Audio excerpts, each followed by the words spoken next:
കർത്താവിൻ്റെ അതിപരിശുദ്ധമായ നാമം വാഴ്ത്തപ്പെടുമാറാകട്ടെ.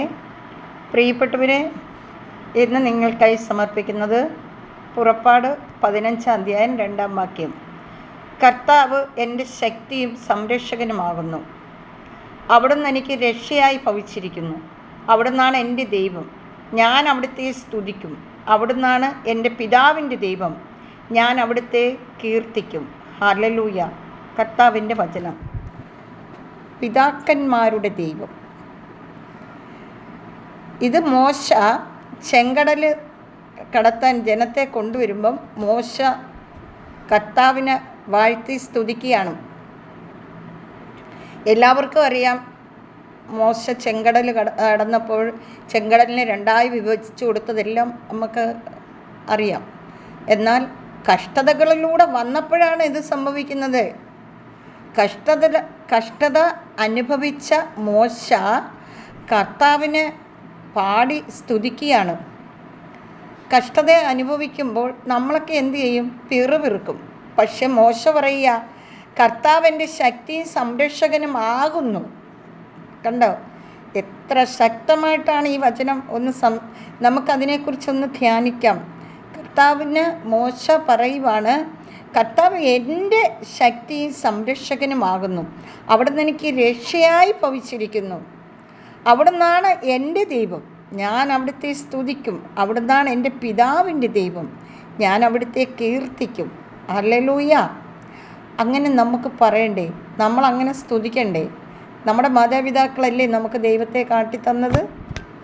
അപ്പം നമ്മളെന്താ ചെയ്യേണ്ടുന്നത്? എൻ്റെ മാതാപിതാക്കൾ എനിക്ക് പറഞ്ഞു തന്ന ദൈവത്തെ ഞാൻ എന്നും നിരന്തരം മഹത്വപ്പെടുത്തണം. ഞാൻ ദൈവത്തെ സ്തുതിക്കണം. ദൈവവചനം വായിക്കണം, ധ്യാനിക്കണം, ദൈവവചനത്തോടൊപ്പം ജീവിക്കണം.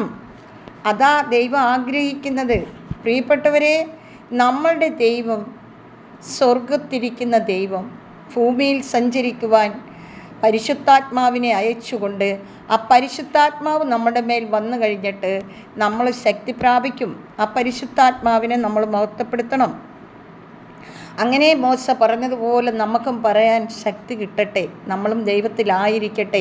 എൻ്റെ ഓരോ പ്രിയപ്പെട്ടവരെയും ഞാൻ സമർപ്പിക്കുകയാണ്. കർത്താവേ, ഈ വചനം കേൾക്കുകയും ധ്യാനിക്കുകയും വചനത്തോടൊപ്പം ജീവിക്കുകയും ചെയ്യുന്ന എൻ്റെ എല്ലാ പ്രിയപ്പെട്ടവരെയും സമർപ്പിച്ച് പ്രാർത്ഥിക്കുന്നു. അനുഗ്രഹിക്കണമേ. വിശേഷാൽ ഈ ഗ്രൂപ്പിലുള്ള എല്ലാ മക്കളും, ഈ വചനം കേൾക്കുന്ന എല്ലാവരും പരിശുദ്ധാത്മാവിൽ നിറയട്ടെ. അവർക്ക് ആവശ്യമായ എല്ലാ നന്മകളും കൊണ്ട് നിറയട്ടെ. പിതാവേ, ഇത് ദൈവത്തിൻ്റെ കരങ്ങളിൽ നിന്ന് മേടിച്ചെടുക്കാനുള്ള കൃപയാൽ ഓരോ മക്കളെയും പൊതിയണമേ, അനുഗ്രഹിക്കണമേ. എൻ്റെ പ്രിയപ്പെട്ടവരെ, നമ്മുടെ കർത്താവിൻ്റെ കരങ്ങളിൽ കുറയാത്ത നന്മകളുണ്ട്, കുറയാത്ത സമ്പത്തുണ്ട്. എല്ലാം മേടിക്കാൻ നമുക്കൊരുങ്ങാം, നമുക്ക് ചെല്ലാം. ആർക്കെങ്കിലും ദാഹിക്കുന്നെങ്കിൽ അവൻ എൻ്റെ അടുക്കൽ വരട്ടെ. നമുക്ക് ദാഹിക്കാം, കർത്താവിൻ്റെ അടുത്ത് ചെന്ന് ജീവജലം സമർത്ഥമായി കുടിക്കാം. ഹല്ലേലൂയ. സർവശക്തനും നീതിമാനുമായ സ്വർഗീയ പിതാവ് നിങ്ങളെ എല്ലാവരെയും സമർത്ഥമായി അനുഗ്രഹിക്കട്ടെ. ആകാശവും ഭൂമിയും സൃഷ്ടിച്ച കർത്താവ് നിങ്ങളെയും നിങ്ങളുടെ കുടുംബങ്ങളെയും സമൃദ്ധിയിൽ അനുഗ്രഹിക്കട്ടെ എന്ന് പ്രാർത്ഥിക്കുന്നു. നിത്യം പിതാവും പുത്രനും പരിശുദ്ധാത്മാവുമായ സർവേശ്വര എന്നേക്കും ആമേൻ. കർത്താവ് നിങ്ങളെ എല്ലാം സമർത്ഥമായി അനുഗ്രഹിക്കട്ടെ. ആമേൻ.